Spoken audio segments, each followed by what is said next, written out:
of your need. Origin of the Aelfinn and Eelfinn from the Wheel of Time, based on both the books and the show adaptation. In the sprawling universe of the Wheel of Time, filled with Aes Sedai, Trollocs, Ta'veren, and Forsaken, few entities remain as enigmatic and otherworldly as the Aelfinn and Eelfinn. These two races, also referred to by fans as the Snake People and the Fox People, aren't simply monsters or magical beings. They're something far more alien, intelligent, ancient, and terrifying in their own right. While the Wheel of Time TV show on Prime Video keeps its focus on the human cast and the One Power, Season 3's finale cracked open a portal into the unknown when Mat Cauthon stumbles through an ancient ter'angreal into a strange and disturbing dimension. There, he meets one of the Finn, specifically an Eelfinn, and we begin to glimpse the shadowy power behind this mysterious race. But who or what are the Aelfinn and Eelfinn? What do they want? And what does their existence mean for the characters who dare to interact with them? Before we jump into the exploration, don't forget to hit that subscribe button so you never miss out on future videos. Thank you. Let's begin. A very long time. Beyond the pattern, who are the Aelfinn and Eelfinn? The Aelfinn and Eelfinn are not merely fantastical creatures. They represent a break from the natural laws of the wheel. Neither are aligned with the shadow, nor are they of the light. They exist outside the pattern, but remain deeply entwined with those caught in its web. In Robert Jordan's original books, these two races live in an alternate realm connected to the human world by three ancient ter'angreal, mystical artifacts left behind from the Age of Legends. These are located in Ruidian and the Panarka's Palace in Tanchico. Two of the portals lead to the Aelfinn and one to the Eelfinn, and a specific third, a twisted redstone doorway, allows access to both if used under very specific conditions. The Aelfinn are serpent-like, both in physical appearance and in their behavior. They answer questions about the future, 3 questions only, and in exchange, they absorb the emotional resonance of the questioner. They feed on emotions the way others might consume food, and in this way, they are passive, even helpful, as long as certain rules are followed. The Eelfinn, on the other hand, are fox-like in both look and nature. Far more dangerous and far less straightforward, they offer 3 gifts, akin to wishes. But as with all trickster beings in mythology, these gifts come at a heavy, often unexpected price. The Eelfinn feed on memories, forcing the mind to relive them again and again for their own mysterious ends. And if one is not careful, they don't just feed, they devour. What is your need?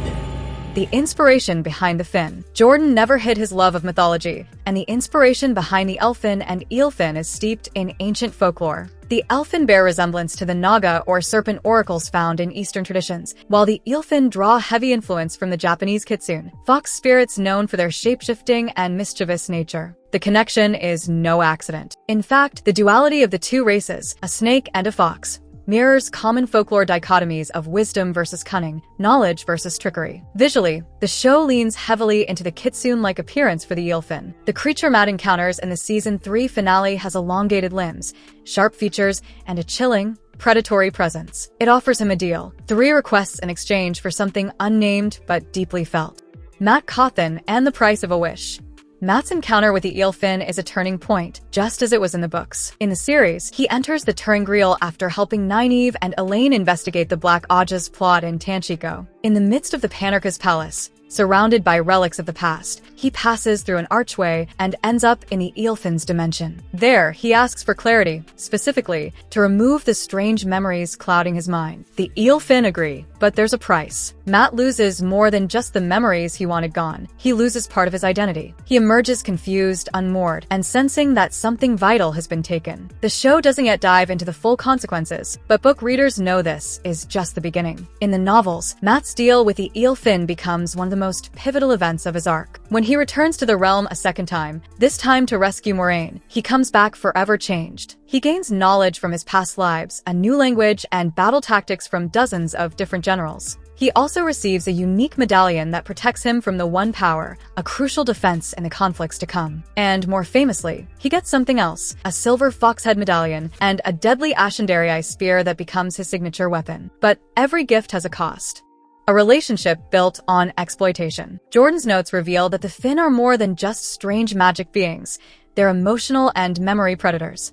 The Aelfinn feed on emotion. The Eelfinn feed on memory. When they work together, their methods become disturbingly efficient. According to Jordan's background lore, the Finn can manipulate their victims' experiences.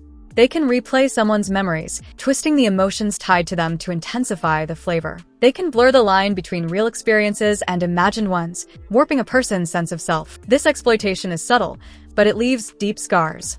Victims often lose the ability to trust their own minds. In some cases, their ability to channel the one power is damaged, either temporarily or permanently. It is never clear whether this is an intentional side effect or simply the consequence of exposure to something so alien. The Aelfinn and Eelfinn in the show. What's missing? So far in Amazon's adaptation, we've only seen the Eelfinn, and only briefly. The Aelfinn have been referenced but not yet shown. This has sparked speculation among fans. Will the Aelfinn appear in future seasons? Or have the showrunners merged the two races into a singular being for the sake of storytelling? There are pros and cons to both approaches. Keeping the Aelfinn and Eelfinn as distinct species allows for a richer, more faithful adaptation of the books. Their dynamic is essential to major events in later books, especially the rescue of Moiraine and the deepening of Mat's arc. On the other hand, compressing the two into one might allow the series to streamline complex lore into something more palatable for a general audience. Whether or not we see the snake-like Aelfinn in future episodes, their presence still looms in the background. The role of the Finn in the larger story. Beyond their interactions with Mat, the Finn have the potential to shape the fates of several major characters. In the books, it is through them that we get some of the most cryptic and accurate prophecies, many of which come true in ways no one expects. For instance, when Rand visits the Aelfinn, he asks how to win against the Dark One. Their answer is riddled with ambiguity, but ultimately plays a crucial role in the last battle. Similarly, Mat's request to be free of Aes Sedai influence is honored, but not in the way he intended. These moments aren't just clever writing. They're central to the themes of prophecy, fate, and free will that define the Wheel of Time.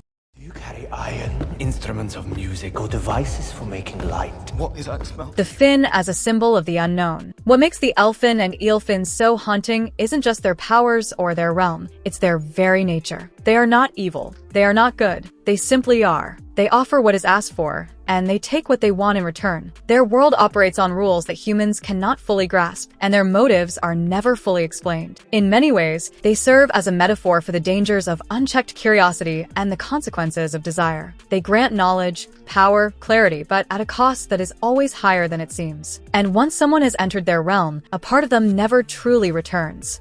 Looking forward, as the Wheel of Time continues to unfold on screen, the Finn are poised to become even more important. If the show continues to follow the books, we'll see Mat return to their world, face their labyrinthine games once more, and emerge not just scarred, but transformed. Whether viewers meet the snake-like Aelfinn or stay locked in the fox's den, one thing is certain: no one walks away from the Finn unchanged. Let me know what you think. Like this video if you agree, subscribe for more discussions, and comment your thoughts below.